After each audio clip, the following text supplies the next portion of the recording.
성령과 지혜가 충만한 사람이라는 주제로 오늘 말씀을 통해서 은혜를 나누겠습니다. 역사상 그 어느 교회보다도 큰 부흥을 경험한 교회가 예루살렘 교회일 것입니다. 예루살렘 교회는 부흥한 이유가 몇 가지 있습니다. 성령 강림과 성령으로 나타나는 표적과 이사였습니다. 사도행전 2장에 보면 오순절날 성령이 강림함으로 예루살렘 교회가 세워졌습니다. 거기 모인 120명이 다 성령의 충만함을 받았습니다. 그리고 사도들의 손으로 민간의 표적과 기사가 많이 일어났습니다. 수많은 병든 자들이 나왔습니다. 베드로가 지나가는 길에 그림자라도 덮일까 봐 사람들이 쭉 병든 자들을 뉘어놓았어요. 그리고 실제 지나가면 병든 자들이 다 나왔어요. 성령님이 하시는 일이죠. 귀신이 떠나가고 수많은 병든 자들이 나왔습니다. 성전 미문에 그 하반신 불구자도 예수의 이름으로 일어났습니다. 놀라운 기적을 보고 하루에 3,000명, 5,000명이 막 주님께로 돌아오는 거예요. 엄청난 부흥이 일어났습니다. 또 두 번째, 사도들과 성도들은 집에 서든지 성전에 서든지 예수는 그리스도라고 가르치기와 전도하기를 쉬지 아니했다고 그랬습니다. 집에서 이웃들에게, 사람들에게 전하고 성전에서 단체적으로 전하고 그들은 때를 얻든지 못 얻든지 믿든지 안 믿든지 듣든지 안 듣든지 예수는 그리스도라고 전했다는 거예요. 구약에 하나님이 보내주시기로 예언된 그 그리스도가 바로 오셨는데 그분이 예수님이라는 거예요. 구약에 예언된 그대로 동정녀의 몸에 잉태되어 태어났고 베들레헴에서 태어나셨다는 거예요. 구약에 예언된 대로 나사렛촌에서 자라나시고 예언된 대로 그분이 수많은 이적과 기적을 일으켰다. 너희도 다 보았지 않느냐. 더러운 귀신을 쫓아내고 병든 자를 다 고치고 죽은 자를 살리시고 그분이 말씀하시면 말씀하는 대로 다 되었다는 거예요. 그리고 그분은 구약에 예언된 대로 나무에 달려 양손과 양발에 못 박혀 제물이 되어서 우리 더럽고 추악한 인간의 죄를 사해 주시기 위하여 고귀하신 하나님의 아들 고귀한 성체를 깨뜨리고 살을 찢고 피를 쏟아 생명을 버려 우리의 죄를 용서하는 속죄 제사를 드리셨다. 그리고 구약에 예언된 대로 그분은 사흘 만에 죽음을 정복하시고 죽음에서 다시 부활하셨다. 우리가 이 일의 증인이다. 성령도 이 일의 증인이다. 그래서 예수는 그리스도라고 증언하는 거예요. 석가모니가 그리스도가 아니고 공자나 마호멧이 그리스도가 될 수 없다 그래요. 이만희나 문선명이나 박대선이가 그리스도가 될 수 없는 것은 그들이 구약에 예언된 대로 태어나고 그렇게 살고 그렇게 이적을 행하고 그렇게 죽으시고 그렇게 부활하지 않았기 때문에 그리스도가 될 수가 없는 거예요. 그리스도는 오직 유일하신 예수님만이 그리스도입니다. 사도행전 4장 12절에 다른 이로서는 구원 얻을 수 없나니 천하 인간의 구원 얻을 만한 다른 힘을 주신 적이 없다고 그랬습니다. 예수님은 내가 곧 길이요 진리요 생명이니 나로 말미암지 않고는 아버지께로 올 자가 없느니라. 예수 그리스도 외에는 천국 갈 수가 없습니다. 예수 그리스도 외에는 구원이 없습니다.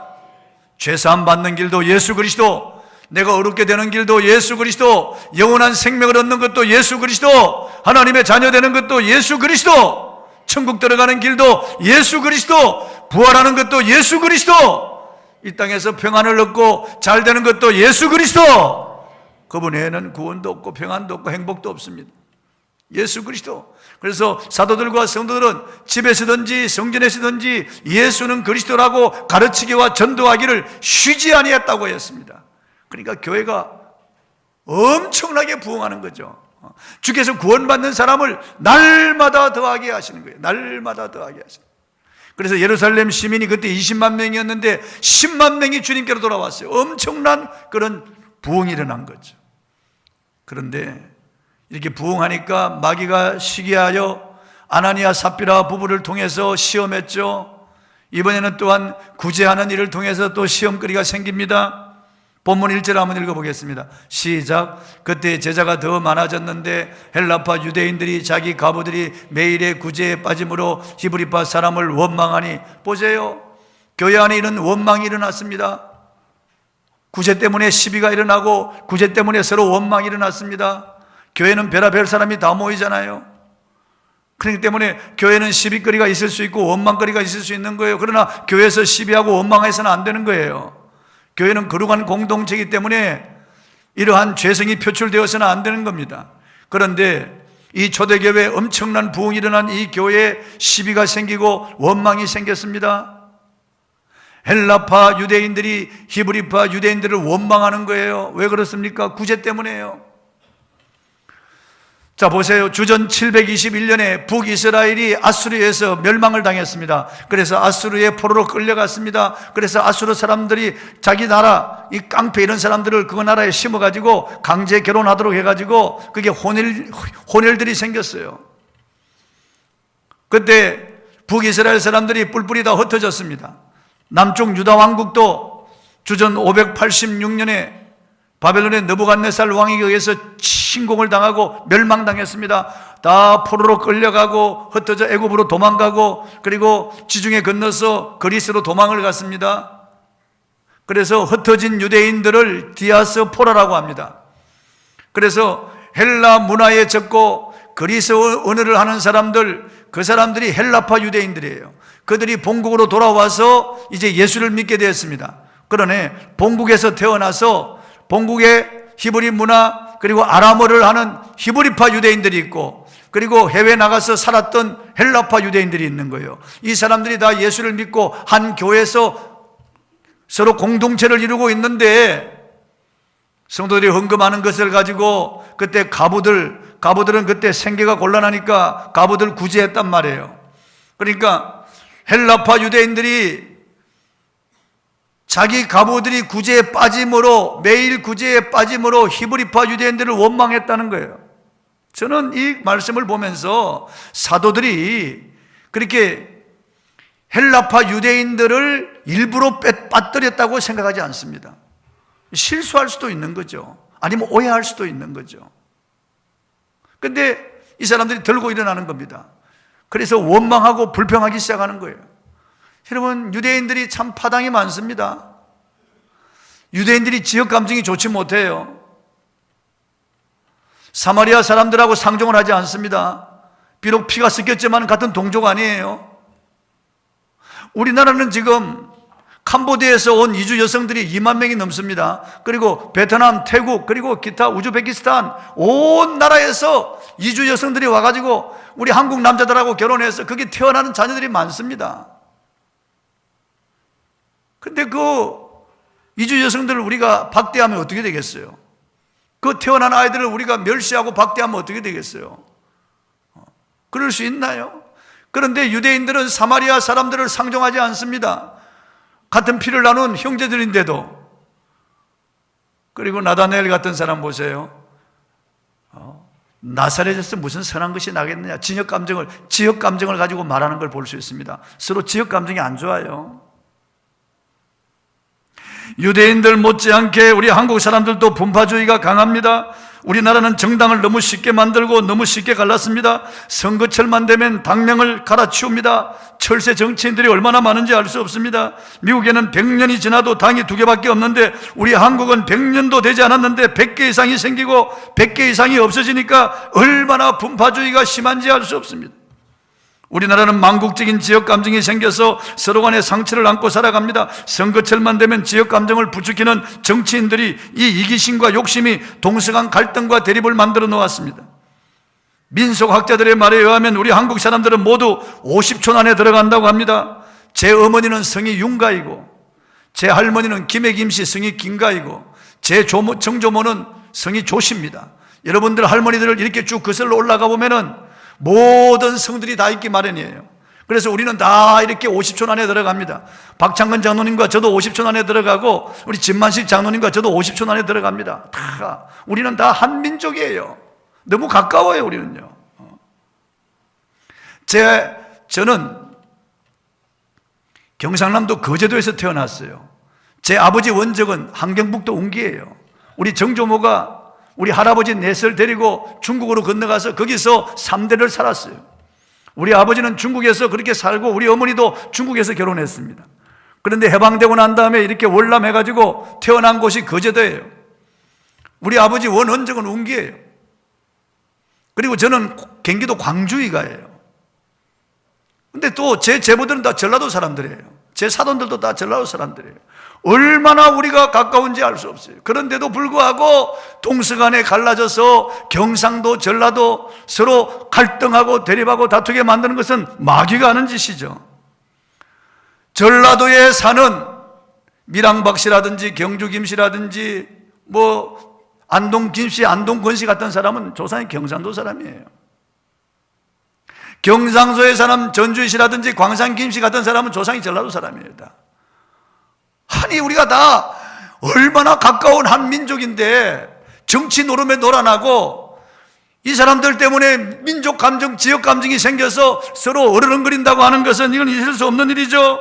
미국은 온갖 인종들이 다 모여 사는 잡족들의 나라지만은 국익을 위해서는 하나가 되는 거예요. 미국의 국익을 위해서는 딱 하나로 뭉치는 걸 볼 수 있습니다.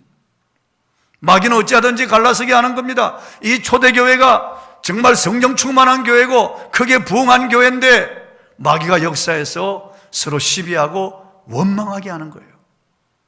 헬라파 유대인들이 히브리파 유대인들을 원망하는 거예요.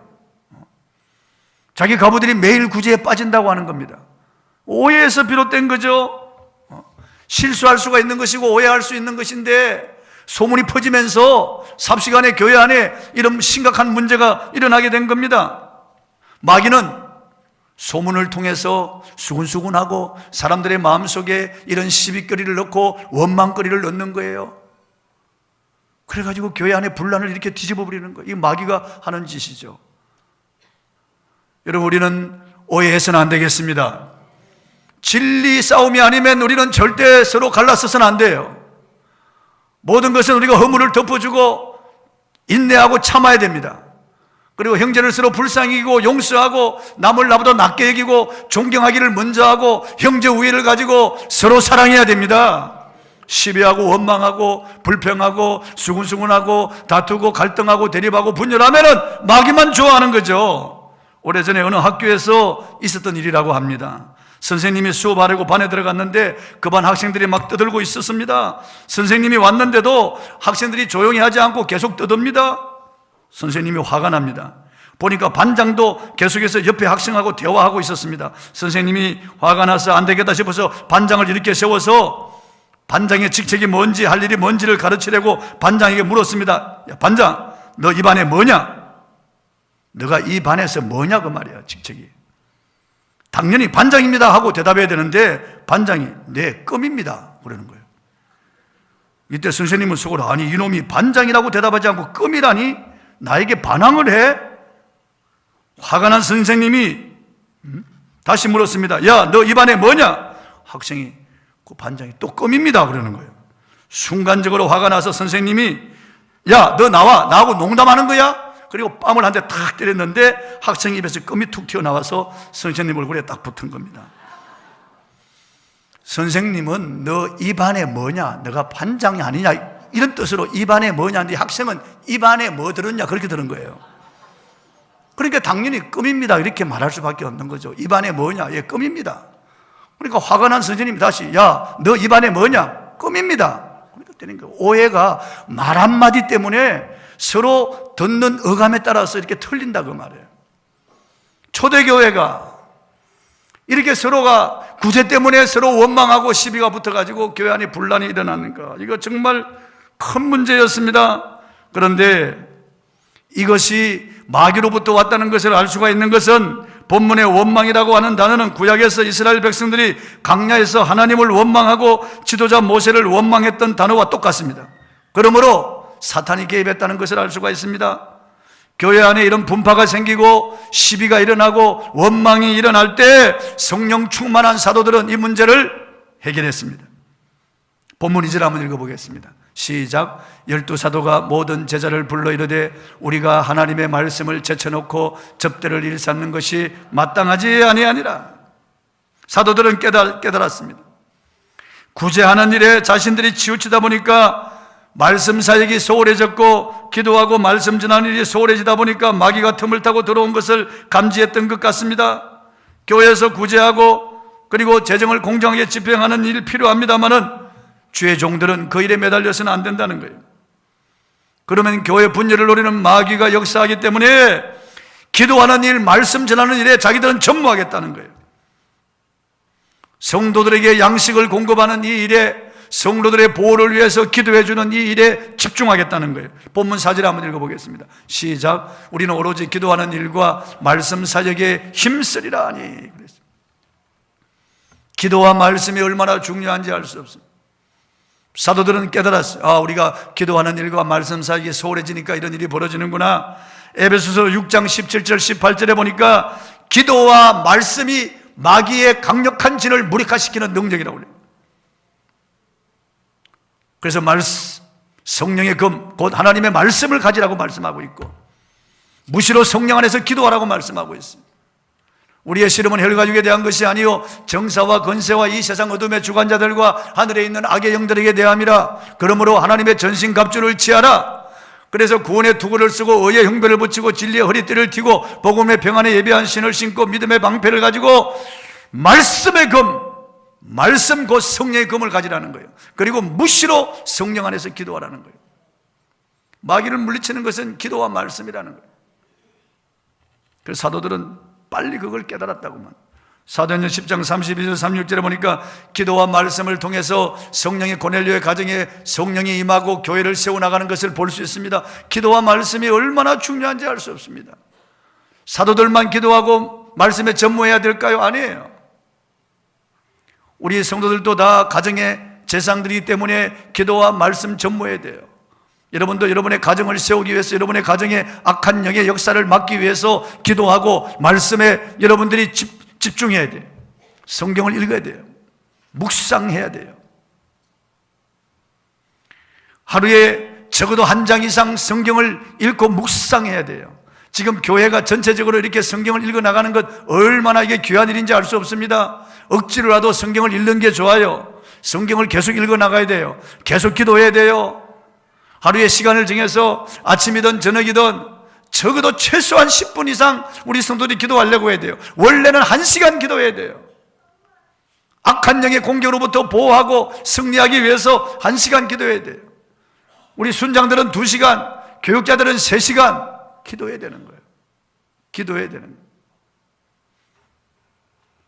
지난 주간에 이 예배당 도는 거 조금 못해서 어제 토요일날 또 돌았어요. 토요일날. 원래 토요일날 안 도는데 금요일까지만 도는데 어제도 이게 돌았어요. 돌면서 계속 기도했어요.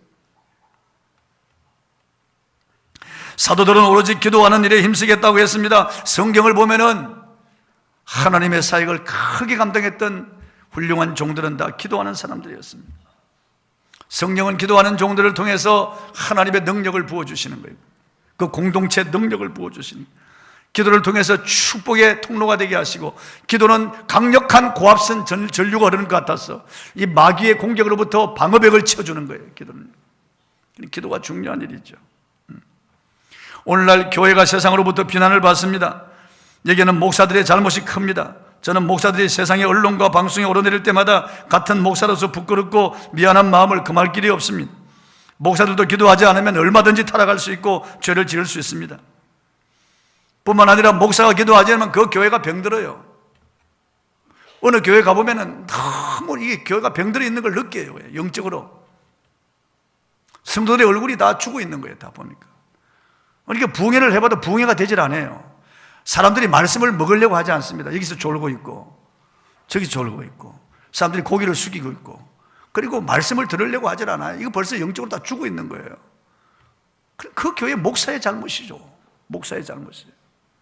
목사가 기도해야만 성도들이 깨어 살아나고, 목사가 기도하고 말씀을 잘 요리해서 먹여야 성도들이 건강해지는데, 목사가 기도하지 않으니까 교회가 그렇게 잠드는 거예요. 교회가 그렇게 불이 꺼져버리는 거예요. 교회가 냉랭해지는 거예요. 성도들이 다 병드는 거예요. 영적으로 다 병들어 있는 거예요. 다 전부 다. 사도들은 또 오로지 말씀 전하는 일에 힘쓰겠다고 했습니다. 굳이 하는 일도 해야 되고 긍휼 사역도 해야 됩니다. 하지만 교회가 아무리 빵 주고 옷 가져다 주어도 그 사람의 영혼 구원하지 못합니다. 빵이나 옷을 주는 것은 대구제 사업을 하고 사회 사업을 하는 것은 그 사람들에게 복음 전하기 위해서 주는 거죠. 복음 전하기 위해서. 그래서 하나님의 말씀을 읽고 묵상하는 것, 주의 종들이 하나님의 말씀을 연구하는 것이 얼마나 중요한지 알 수 없습니다. 우리 성도들이 세상에 살아가면서 마귀 유혹에 죄를 지을 때도 있죠. 세상 살아가다 보면은 참 실수할 때도 있고 또 실패할 때도 있고 또는 지치고 고나여 쓰러질 때가 있습니다. 이런 몸과 마음을 가지고 예배당에 나오는데 주의 종은 말씀을 준비해서 하나님의 말씀을 통하여 그들에게 다시 마음을 새롭게 하고 그들 다시 변화를 받도록 다시 하나님의 말씀을 전하여 그들로 하여금 다시 한번 하나님께로 집중하도록 하고 하나님께로 이끄는 그런 거룩한 작업이 설교예요. 한 주간 세상에 나오면서 세상에 흔들렸던 마음, 세상으로 향했던 마음, 세상에서 죄짓고 그렇게 타락했던 마음들이 여기 와서 다시 한번 하나님의 말씀을 통해서 영적으로 각성하고 다시 한번 우리가 힘을 얻고 다시 한번 우리 하나님의 은혜를 받고 새로워지는 게 이게 아주 중요한 겁니다. 그래서 사도들은 기도하는 일과 오로지 말씀 전하는 일에 전무하겠다고 그랬어요. 그러므로 7 지사를 택하라고 그랬어요. 일꾼을 택하라고. 본문 3절 한번 읽어보겠습니다. 시작. 형제들아 너희 가운데서 성령과 지혜가 충만하여 칭찬받는 사람 7을 택하라. 우리가 이 일을 그들에게 맡기고 그랬어요. 이 일은 교회 재정 출납과 구제하는 일, 봉사하는 일을 말하는 거예요. 주로 재정 출납을 말하는 거예요. 교회에 속한 모든 성도들은 사실 다 사역자입니다. 주신 은사대로 다 봉사하는 사역자들이에요. 목사나 전도사는 풀타임 사역자들이고 성도들은 소그룹 인도자나 교회 학교 교사로 봉사하는 사역자이고 찬양단이나 찬양대 중찬단으로 봉사하는 음악 사역자들이고 식당이나 방송실, 미디어, 안내 이 모든 부분은 전문 사역자들입니다. 전부 다 자기 은사대로 사역하는 거예요. 사도들은 모든 제자들을 모아서 그들로 하여금 일꾼을 택하라고 했습니다. 오늘날 교회가 당회에서 후보를 재직해 보내가지고 배수공천에서 보내면은 재직해서 거기서 다시 축소해가지고 후보를 뽑아냅니다. 그러면 공동회에서 투표해서 3분의 2 이상이 나와야 항종직을 뽑죠. 장로, 안수집사, 권사를 뽑죠. 이 민주적인 절차가 이 초대교회 때부터 나왔다는 것을 알 수 있습니다. 사도들이 관여하지 아니하고 성도들에게 너희들이 택하라고 그럽니다. 대신 조건이 있다 이거야. 성령과 지혜가 충만한 사람 7을 택하라. 성령과 지혜가 충만한 사람 7을 택하라. 학연이나 지연이나 인연이나 이런 자기 서로 아는 사람들 택하지 말고 사람의 어떤 이해관계에 따라 뽑지 말고 성령과 지혜가 충만한 사람 7을 택하라. 그리고 성도들로부터 칭찬받는 사람 7을 택하라고 그랬습니다. 그럼 성령 충만한 사람을 어떻게 알 수 있습니까? 그 사람 이게 얼굴에 써 있나요? 성령 충만한 사람이 써 있죠. 알 수 있습니다. 성령 충만. 에베소서 5장 18절에 보면은 술 취하지 말라 이는 방탕함이니 오직 성령의 충만을 받으라. 성령 충만에 대해서 말하고 그 다음부터 성령 충만한 삶에 대해서 말씀하고 있어요. 성령 충만의 결과에 대해서 말씀하고 있어요. 그게 에베소서 5장 19절 21절에 읽어보겠습니다. 시작. 시와 찬송과 신령한 노래들로 서로 화답하며 너희 마음으로 주께 노래하며 찬송하며 범사에 우리 주 예수 그리스도의 이름으로 항상 아버지 하나님께 감사하며 그리스도를 경외함으로 피차 복종하라. 보세요. 술이 들어오면은 알코올이 사람을 지배해요. 알코올의 힘을 빌려가지고 그 사람 마음이 붕 뜨기도 하고 그 사람 마음에 어떤 알코올에 의해서 기쁨이 생기기도 합니다. 잠시 거짓된 기쁨이지만 그게 올라옵니다. 그럼 술 취한 사람이 그 알코올의 힘에 의해서 막 노래도 부르죠. 도망가 노래를 부르는.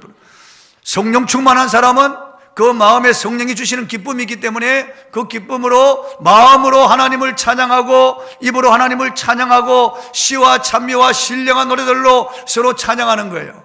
마음으로 주께 노래하며 찬송하는 거예요.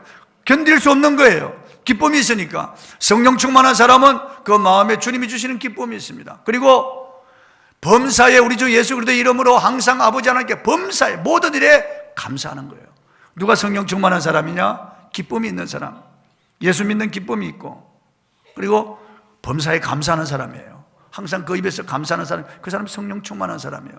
그리고 하나님을 경외함으로 피차 복종하는 거예요. 겸손한 사람이에요. 그러니까 성령 충만한 사람은 딱 드러납니다. 보면은 어떤 사람이라고요? 그 기쁨이 있습니다. 예수 믿는 기쁨이 있어요. 얼굴에 보면 나타나요. 기쁨이 있어요. 그리고 찬송해요. 그리고 감사해요. 감사를 많이 해요. 항상 범사에 힘들어도 감사하고 불통해도 감사하고 좋지 못한 일이 나도 감사하는 거예요. 그 사람은 성령 충만한 사람이에요. 하나님이 잘 될 줄 믿고 이 모든 것이 믹스해서 잘 되게 하실 줄 믿고 계속 감사하는 거예요. 성령 충만한 사람. 그리고 겸손해요. 피차 복종해요. 남을 나보다 낮게 여기고 존경하고 사랑하면서 겸손해. 이 사람이 성령 충만한 사람이에요. 성령 충만하다고 하면서 그냥 막 큰 소리 기도하고 목이 쉬어가지고 그러면서 자신을 드러내고, 그리고 그 성격이 아주 그냥 성격이 아주 포악하고 이런 사람이 성령 충만한 사람이 아니에요. 그건 마귀 충만한 거죠. 서로 시기하고 질투하고 말이에요. 그치하면 원망 불평하고 탄식하고, 이 성령 충만한 사람이 아니에요. 절대 성령 충만한 사람이 아니에요. 아무리 그 사람이 뭐 병 고치는 은사가 있고 능력이 있다 그래도 그 사람이 마음에 기쁨이 없고 감사가 없고 겸손하지 아니하면은 성령 충만한 사람이 아니에요. 그리고 지혜가 충만한 사람을 뽑으라고 그랬습니다. 지혜라고 하는 단어는 헬라어로 소피아인데 이 단어의 뜻은 자기 할 일을 알고 분별한다 그런 뜻이고, 또 맡겨준 일에 최선을 다한다 그런 뜻이에요. 직분에 대해서 내가 어떻게 섬겨야 할지 아는 사람이에요. 그리고 자기 맡은 직분에 대해서 소중함을 알고 그게 충성하는 사람, 이 사람이 지혜로운 사람이라는 거예요. 무슨 일을 맡겨주든지 그 맡겨준 일에 대해서 충성한다는 거예요. 안내위면 안내위원, 찬양대면 찬양대, 찬양단이면 찬양단, 빠지지 않고 충성한다는 거다. 자기 맡은 일에 최선을 다하는 이 사람이 지혜로운 사람이라는 거예요. 소피아, 지혜로운 사람이라는 거다. 여러분, 하나님이 내게 주신 직분을 소중히 여겨야 됩니다. 교회 직분이 계급이 아니에요. 감투가 아니에요. 매개직이 아니에요. 교회 직분은 봉사직이고 하나님이 주신 거예요. 하나님이 주신 거예요. 사람이 준 게 아니에요, 여러분요. 교회 학교 교사라도 서리 집사라도 하나님이 주신 거예요. 직임은 여러 가지나 주는 같으며 이렇게 말씀하고 있어요. 하나님이 주셨다고 분명히 말씀하고 있어요. 1960년대 우리나라에서 가장 오랫동안 공직에 있었던 분이고, 기독교 장로인 김일환 씨는 육군 중장으로 예편하고 상공부 장관, 내무부 장관, 교통부 장관을 지낸 장로님입니다.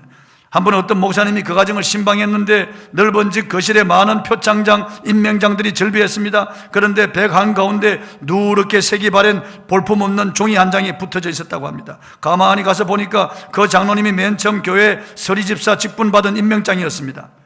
그래서 아니, 왜 이렇게 대통령 표창장, 장관 임명장, 장군 임명장 이렇게 좋은 것들이 많은데 하필 한가운데 이것을 붙여놨느냐고 물으니까 그 장로님이 하시는 말씀이, 내게는 그 많은 상장보다 처음 교회 나가서 받은 서리집사 임명장이 더 귀합니다. 하나님이 주신 것입니다. 교회 직분의 소중함을 다시 한번 느끼게 하는 일합니다. 여러분은 하나님이 주신 직분을 소중히 그렇게 생각하고 계십니까? 이 직분에 대해서 최선을 다하고 있습니까? 그 사람이 지혜로운 사람이에요. 본문 5, 6절 한번 보겠습니다. 시작. 온 무리가 이 말을 기뻐하여 믿음과 성령이 충만한 사람 스데반과 또 빌립과 브로고로와 니가노로와 디몬과 바메나와 유대교에 입구했던 안디옥 사람 니골라를 택하여 사도들 앞에 세우니 사도들이 기도하고 그들에게 안수하니라. 그들에게 안수하니라. 온 무리가 이 말을 기뻐했습니다. 성령과 지혜가 충만한 사람, 믿음이 충만하고 성령 충만한 사람 7명을 저들이 택했습니다. 투표 뽑았죠. 무기명 비밀 투표 같은 것으로 뽑았죠. 그러니까 7명이 뽑혔는데 스데반, 최초의 순교자죠. 위대한 분이죠. 빌립, 사마리아에 가서 전도해서 사마리아 성을 다 복음화시킨 훌륭한 분이죠. 브로고로, 니가노로, 디몬, 바메나, 그리고 안디옥 사람 니골라, 이 다 헬라인들입니다. 여러분 다. 이 사람들 이름을 보면 다 헬라파 사람들입니다. 그러니까 히브리파 사람을 뽑은 게 아니에요. 너무 놀랍지 않습니까? 다 성령과 지혜가 충만한 사람을 뽑아서 사도들 앞에 세우니까 그들에게 기도하고 안수합니다. 여러분, 교회 직분자는 믿음이 좋아야 됩니다. 할렐루야. 성령 충만한 사람, 지혜가 있는 사람을 뽑아야 됩니다. 각각 맡은 일에 인정받은 사람, 교회로부터 칭찬받는 사람을 뽑아야 됩니다. 그러니까 이 봉사직을 맡기는 거예요. 봉사는 디아코니아라고 하는데 헬라어로 거기서 집사가 나왔어요. 디콘, 집사가 나왔다고요. 그러니까 집사는 봉사하는 사람이에요. 봉사. 예수님이 이 땅에 오셔서 봉사하셨잖아요. 마가복음 10장 45절에 인자가 온 것은 섬김을 받으려 함이 아니요 도리어 섬기려 하고 자기 목숨을 많은 사람의 대속물로 내어주려 함이라. 예수님이 이 땅에 오셔서 열심히 봉사하셨어요. 식사할 겨를도 없이 피곤하여 고나여 주저앉을 정도로 그렇게 열심히 봉사하셨어요. 예수님 섬기러 와서 이 땅에 예수님이 낮고 천한 우리를 섬기셨습니다. 추하고 더러운 우리를 섬기셨습니다. 하나님이신 그분이, 존귀하신 그분이, 하늘 천사들의 경배를 받으시는 그 영광스러운 그분이 인간이 되어 이 땅에 오셔서 눈물 흘리시며 우리를 섬기셨다고요. 33년 우리를 섬기신 그분의 삶을 한번 보세요. 철저하게 섬기셨어요.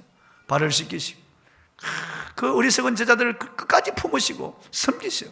병든 자, 가난한 자, 소외받는 자들 주님이 섬기셨습니다. 죄 많은 인간들을 섬기셨어요. 그러면서 교회를 세우시고 우리에게 섬기라고 직분을 주신 거예요. 디콘, 섬기는 거예요. 다 봉사하는 거예요.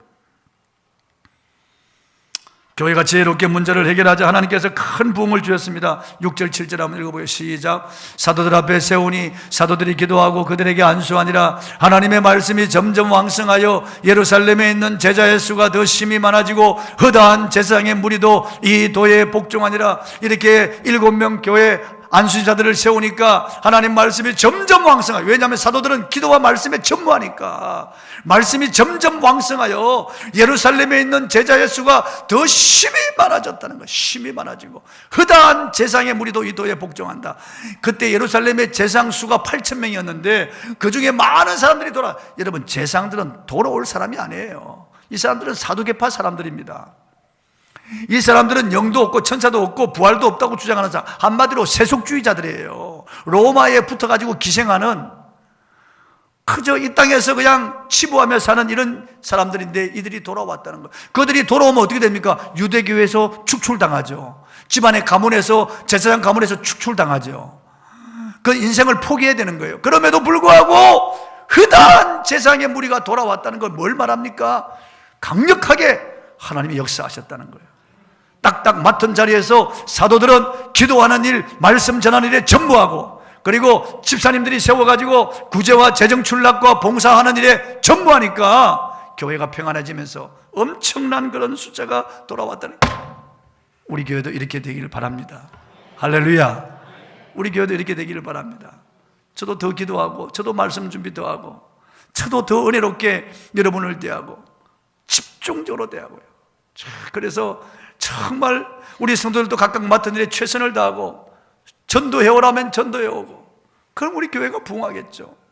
한 사람이 한 사람씩만 데려오면 우리 교회 놀라운 부흥이 일어나지 않겠어요? 부흥이 일어나지 않겠어요? 순종해서 한 사람이 한 사람씩만 데려온다면 놀라운 부흥이 일어나지 않겠어요? 하나님이 역사하실 거예요. 집에서든지 교회에서든지 예수는 그리스도라고 가르치기와 전도하기를 쉬지 아니하고 그렇게 나가면 큰 부흥이 일어나기를 바랍니다. 여러분이 다 말씀에 사로잡히고 성령 충만하기를 바랍니다. 성령 충만만이 우리의 살 길이에요. 교회가 부흥할 길입니다. 성령 충만하기를 바랍니다.